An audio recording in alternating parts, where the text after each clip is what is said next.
Hello class 4th, how are you all? I hope you all have enjoyed your summer vacation. But now this is the time for study. So let's back to your study. In the previous video, I started lesson number 1, our past, and we read the meaning of history. Why do we need to study history? Periods in history, and there are 3 periods in history. First is ancient period, second is medieval period, and the third and the last one is modern period. Today we will study about the influence of history, means how is history affecting us. So the first one is the epics of the ancient period teach us the ways to live in society. Respect for family members, teachers and elders, means the ancient epics which were written in ancient period, it teaches means how to live in society and how to respect the family members, the teachers and our elders. And the second point is whatever the monuments, different monuments were made in medieval period, it tells us about the art and architecture, and it inspires our present work also. And the third is the historical sites. Now the historical site have become today's tourist spots. Okay. And the fourth one is whatever the events were there in the modern period, among them the greatest was the freedom which we get from the British rule in the modern period. Okay. Freedom of India. Now after this I will tell you about the monuments, about the person who built these monuments, about the places where these monuments are, and about the year, in which year these monuments were built. So the first one is Red Fort. This Red Fort was built by Shah Jahan in Delhi, and it was built in the year 1648. Now, the second is Qutub Minar. Qutub Minar was built by Qutb ad-Din Aibak, and it is in Delhi, and it was built in 1193. Now, the third is Hawa Mahal. This is the picture of Hawa Mahal, and Maharaja Savai Pratap Singh built it, and it is in Jaipur in Rajasthan, and it was built in 1799.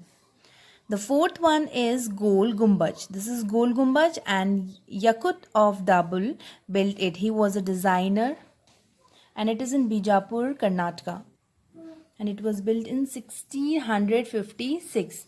And the fifth one is Fatehpur Sikri Fort. It was built by Akbar, and it is in Agra, Uttar Pradesh, and it was built in 1569.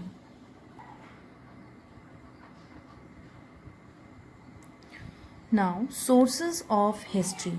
What are the sources of history? How do we come to know about history? We come to know about history either by archaeological source or by literary source. There are two sources of history. Now, first we'll learn about archaeological source. What are archaeological source? Now, these includes like old buildings, forts, palaces, monuments, coins, and many other objects that were found. Many other objects that were found buried under the ground. These were archaeological source, and these are archaeological source. And when we study about these sources, this is called archaeology. For example, monuments which were built in history, the coins, the tools that were used in history, and the designs of the buildings that were used in history.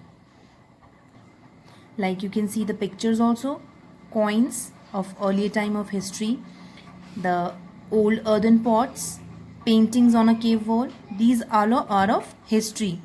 It belongs to history. These are not of today's time. These are of history. These belongs to history. So these picture tells us about the people who built these and their lifestyles, and about lot more about the period they were lived. And the second one is literary source, and these source includes old pictures, books and information which were written on walls, epics, and other types of writing. Now, whatever the books we read or the inscriptions we see on stone pillars of monument, these tells us about the people who lived during that time, and about their clothes, what kind of clothes they wore, about their languages, what kind of languages they spoke, and the activities they used to do those times, in that time. Some famous examples of literary source are like four Vedas. First example is four Vedas. The four Vedas, it tells us about and it gives us important information about the Vedic and the later Vedic times. And the second is the two epics. Two epics we all know about, Ramayana and Mahabharata. The tales of Ramayana and Mahabharata, it tells about these tales. And the other tales, the Ramayana and Mahabharata and many tales that were written in the later Vedic period. And it also provides us information about the societies of those periods. Then comes archaeologists and historians. Who were archaeologists? Archaeologists are people who study the human history by studying the remains that are dug up from places where people in the past lived. Means archaeologists are the people who just study about human history, about the history of human. And how do they study about history? By studying the remains. The remains they study after digging in many places, and where the people in the past lived. And the places where archaeologists dig to find the remains, these places are called archaeological sites. Then comes historians. Who are historians? Historians are the people who research about the sources of history, and after research they study those sources of history, and they write down about the past events. Now comes needs to preserve sources of history. What are the needs to preserve? How should we preserve our history? First, we must not write on the walls of monuments. Whatever the monuments we see, we should not write anything on the walls. And if we see someone doing this, we must stop them.